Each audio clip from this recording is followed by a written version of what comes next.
আসসালামু আলাইকুম। ওয়ালাইকুম সালাম। মেলাকুম ধরে দেখতেছি খাড়ায় আছেন, কোথাও যাবেন? হ্যাঁ, ওই আমার বাড়ি আসলে অনেক দূরে, মায়ের অসুস্থ তো, ডাক্তার দেখাইতেছিলাম, টাকা সব শেষ, যাওয়ানোর ভাড়া নাই, বিপদে পড়ে গেছি। আমি তো কইলাম আমার কাছে কোনো টাকা নাই, আমি ভাড়া দিতে পারবো না। টাকা লাগবো না, উঠেন, সমস্যা নেই, উঠেন। দাইতে যাস না, ভাতের গলকে বিরিত করতে যাস। উল্টাপাল্টা কথা কইতাছেন। উল্টাপাল্টা কথা কইতেছ মানে? আমি কথা কইতে জানি না? আমার কথা কয় তোর কাছ থেকে শেখা লাগবে, খয়রাতের বাচ্চা। মাতলামি শুরু করছেন না? উল্টাপাল্টা খাইয়া আইসা মানুষের মতো আচরণ করতেছেন। উল্টাপাল্টা খাইস? এই তোর বাপের টাকায় খাই, আমি তোর বাপের টাকায়, খয়রাতের বাচ্চা। আমি তোর বাপের টাকায় নেশা করি, তোর টাকায় না, তোর অন্য কোনো ভাতারের টাকায় নেশা করি। আমি নেশা করি আমার টাকায়। তোর মতো একটা বিধবা যে বিয়ে করে আমি ঘরে তুলছি, তোর কপাল, তারপর সুপা তোর সোপা। আরে ভাই করতেছেনটা কি? মাইরেন না ভাই। তুই কেডা? আমার বইয়ের নতুন লাগ বাইরে আমার। এ তোর ভাতারের ভাত ভালো লাগে না? চলো চলো চলো, ঘরের বউ রাগ করে বেড়াবে সারাদিন, আমি সহ্য করবো সেগুলো পারবো না। এই বাবার বাচ্চা বাবা, একদম পাড়ায় পেট ফেলে ফেলাবো তোর আমি। মাথার মধ্যে আল্লাহর কথা পড়বো, কি শুরু করছস? ওঠ মা, ওঠ। গজব তোমাকে উপরে পারবো কি? এত সুন্দর একটা মাইয়া, তার কপালে জুটল সাক্ষ্য। কিছু মনে না করলে একটা কথা জিজ্ঞেস, আপনার স্বামী এই বিধবা খোয়া গালমন্দ করে বিয়ে করছিলেন আগে? বিয়া বিয়া না হয়েও বিধবা ডাক্তার শুনতে হয় আমার আল্লাহর 30টা দিন। কপালের দোষ আসলে। আসলে আমার আমার এক জায়গায় বিয়া ঠিক হয়েছিল, মানুষটা বিদেশ থাকতো। এর আব্বা আমারে দেখা খুব পছন্দ করছিল। মানুষটার সাথে আমার একদিন মোবাইলে কথা হয়েছিল অল্প সময়ের জন্য। তার সম্পর্কে কিছুই জানি না, চেহারা ছবিও দেখিনি। বিয়ার ঠিক 1 সপ্তাহ আগে তার আব্বা মারা যায়। তারপর শুনছি এরা আব্বার মৃত্যু সংবাদ শুনে আসছিল, আবার চলে গেছে। 3টা বছর অপেক্ষা করছি মানুষটার জন্য, অনেক বড় ক্ষতি করে দিয়ে গেছে। কারণ গ্রামের সবাই কেমনে জানি একটা কথা ছড়াইলো যে মোবাইলেই নাকি আমাকে কবুল হয়ে গেছে, এটাই বিশ্বাস করছে। এটা জেনে আমার বিয়া করছে যে আমি বিধবা। এই বিধবা বা বিধবা করে গাল পাড়ায়। আপনার কি হয়েছে? না কিছু না, এই যদি কখনো আহে। সামনে যদি পাই কচু কাটা করবো। আমি আসি। আসসালামু আলাইকুম। মনির ভাই, তুমি কি কোনো কিছু বুঝো না? আব্বা কি শুধু শুধু তোমার এতগুলা টাকা দেয়? নিজের হাতে নিজের সোনা সংসারটা আর ধ্বংস করো না। আব্বার মতলব কিন্তু ভালো না, পরে কিন্তু পস্তাবা। তুই আমার ঘরের খাড়া সত্যানটা তোলো। এরকম একটা ভালো মানুষের ঘরে তোর মতো একটা খাড়া সত্যান কেমন হলো? হ্যাঁ, ফারদার আমার চাচার এনে উল্টো পাল্টা কোনো কথা বলবি না। যাও যাও, একদিন ঠিকই বুঝবা। আপনার স্বামীর নাম কি মনির? জি স্যার। আপনার ওই নেশাখোর আর মাদক ব্যবসায়ী হাজবেন্ডকে ডাকেন। হে তো বাড়িতে নাই। এই, যাও ভালো করে সার্চ করে দেখো।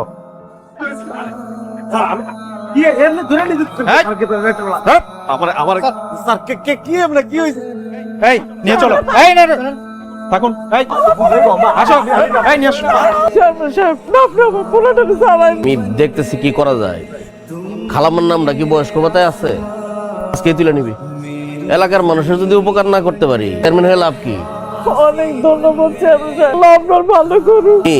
এই টাকাটা রাখো, ধরো এটা তোমার কাছে রাখো। আগামী সপ্তাহে আমার অফিসে আইসো, আমি ওই কার্ডটা বুঝাই দিব। হ্যাঁ, আপনার অফিসে গেছিল, হেরা কইলো যে আপনি বাড়িতে আছেন। সালেহা, তোমার ভাবির মৃত্যুর পরে আমি আর বিবাহ করি নাই, কিন্তু তুমি কার জন্য অপেক্ষা করতেছো?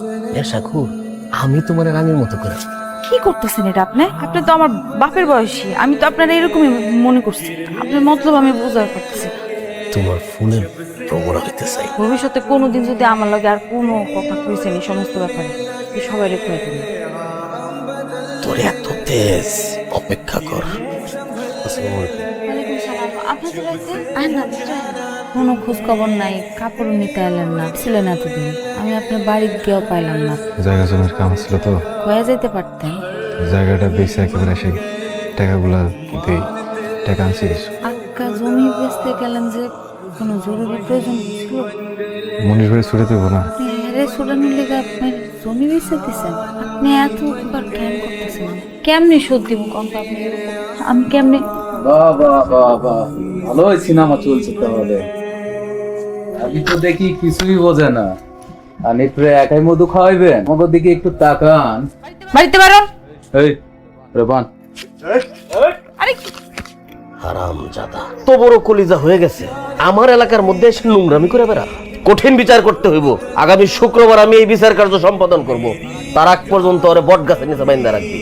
তুলসী পাতা দিয়ে ধোয়া আইছেন উনি। এই ওরা নিয়ে যাবি, দুটারই বিচার করতে হইব। কি ব্যাপার ভাবি? আপনি এনে আইছেন কেন? নাংরা দেখার জন্য আইছেন? ভাই মানুষটার কোনো দোষ নাই ভাই, সাইরা দেন ভাই। খুশি রইব কে? দোষ তো আপনি টাক লইয়া বইছেন না। এর আসলে কোনো দোষ নাই, এমনি করে থাকলে তো মইরা যাইব মানুষ। আমি চেয়ারম্যান চাচা লোকে কোন কথা বলতেছি, সব ঠিক হয়ে যাবে, আপনি ছেড়ে দিব।